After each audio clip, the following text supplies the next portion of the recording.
Hello everybody, this is the top-down analysis for the month here, focusing on the higher time frames like the monthly, the weekly and the daily.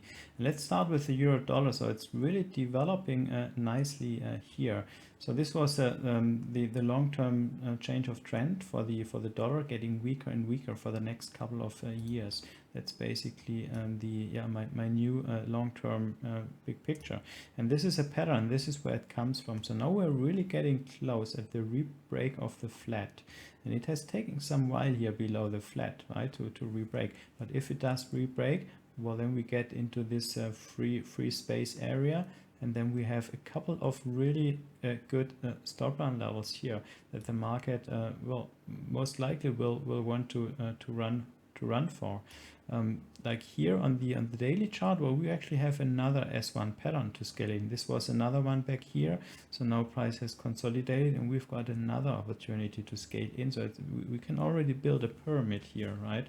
In order to front run this S1 pattern, long pattern on the monthly chart. So that's pretty unique and good. Well, we'll have to see what the euro pound is doing. So this is an S1 pattern as well on the monthly chart, and first it looked like, well, it's going to run, but then it got rejected, right, as it had broken the consolidation high. That's a Corona spike, a wick high. So now it's pulling back. It doesn't look very bullish, but it's just pulling back to the flat, right, and it could find support here. And I still think that we're actually seeing a euro strength against the pound. The Australian dollar here against the US dollar. So the Australian dollar, having been the weakest pair currency for many years, well, now with the Corona spike low, it actually has started to be the best performing currency. And as the big picture has changed, well, the direction of the Australian dollar has as well changed for me. So the Australian dollar is going to be one of the strongest currencies, I think, against all others, as well against the US dollar. And this is the US dollar chart, right? So there's a lot of room to go higher. So that's particularly interesting for the Australian and the Kiwi clients, right? Who come to the Wenthrop Institute because workshops get less and less expensive, basically, the higher this chart goes. Let's have a look at the pound against the British pound against the US dollar. So this looks very well, as you might remember here on the British pound on the monthly. Well, this is an S1 pattern, right, that has really done nicely, but that's a momentum move, and it has basically fulfilled its momentum, right? So there's not much, well, the target is achieved. Well, it could have gone much lower, right? But it didn't. So this is the spike low from the Corona, and it looks like, well, to me it looks like, well, this has bottomed out. Now we're actually seeing increases in price, and this goes in line with the US dollar being the weakest currency of all those, right? The top 30, and I see the pound actually gaining strength, and there's well, if it can break this level, this price level, well, then the 200 becomes a great attractor of price, and well, what it will do then? Well, it will just come back to the original flat level, which is a nice level, like prices often go to. So the pound, I see the pound getting stronger despite all those Brexit talks. Now let's see here a strong currency, the Swissy against a weak one, the US dollar. And the US Swiss is another one of those special pairs I like to look at, right? Because there's this S1 pattern that has taken, I mean, I'm observing that since basically 2013. And I'm observing that, and I see there's a lot of strength here in the Swissy. It took a long time, right, here to actually start. This is a pattern, and then it took a long time to actually start to develop momentum. Well, it did develop momentum. It has run the first stop on level, and I think, well, if it takes so long, well, there's a huge amount of energy stored, and I actually see this go down quite a lot. This is a great stop run level, and this as well.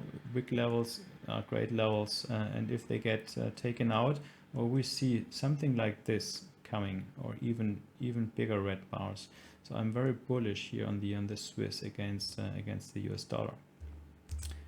And things like that is basically, well, you can take a long-term position, short this chart, right, long the Swissy and short the dollar. Here the US CAD as well. The US CAD, it seems like it has topped out, right? So we've got a clear to the pip. Basically, we've got a double top here, like wick tops. Well, these are very extreme tops, and I mean, the more extreme the buyer and seller activity is, well, the better, the more significant it has, and that's basically a double top. And we're going off, right? So it's a CAD strength and US dollar weakness. So I see the dollar being the weakest of all those pairs currencies.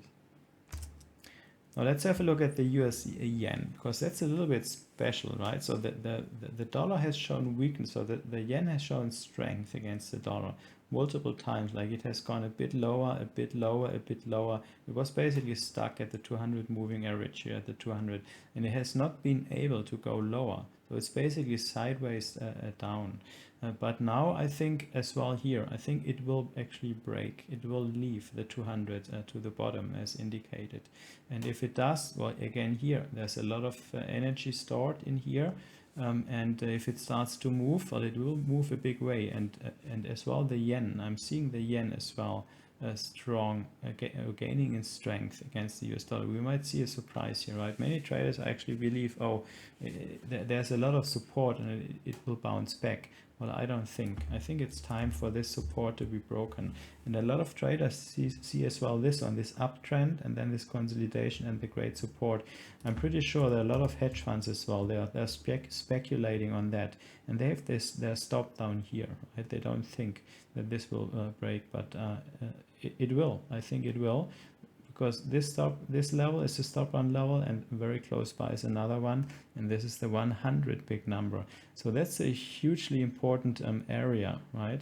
And if price gets, let's say if price makes a new low below this this green bar, well then hedge funds will start to panic, and pension funds, right? And then we might see. So that's a monthly chart. So if this monthly bar gets broken lower, I think then we'll see panic coming into the market, and we might see nice moves here with the yen, with all the yen pairs basically showing strength. Let's have a look at this pair, the US Singapore dollar as the last pair to look at. Well, again here we basically have a triple top, right? So this triple, this third one is the Corona spike as well. So this has topped for a couple of years as well, topping out, and I see this falling lower. Well, especially if this can be broken, well then there's free fall territory, right? And the price can drop pretty hard. So again here, dollar weakness, Singapore dollar strength. So it's quite interesting because all those last years, like the last 12 years, I was very bullish on the dollar, and now I've completely changed my view. Like I'm bearish with the dollar against all other currencies. It's quite a significant change in strength, right? From being the strongest one against all others to being the weakest one, just because this strong event, the Corona event, right? So quite interesting. So this event has marked a very important turning point, and we will see. I think this is a very important turning point. We will look back in history, like in 10 years from now, we'll look back and say, oh, is it the March spike, I think, or the February spike? Well, this has been an important turning point, and since then things have developed completely different. Let's see.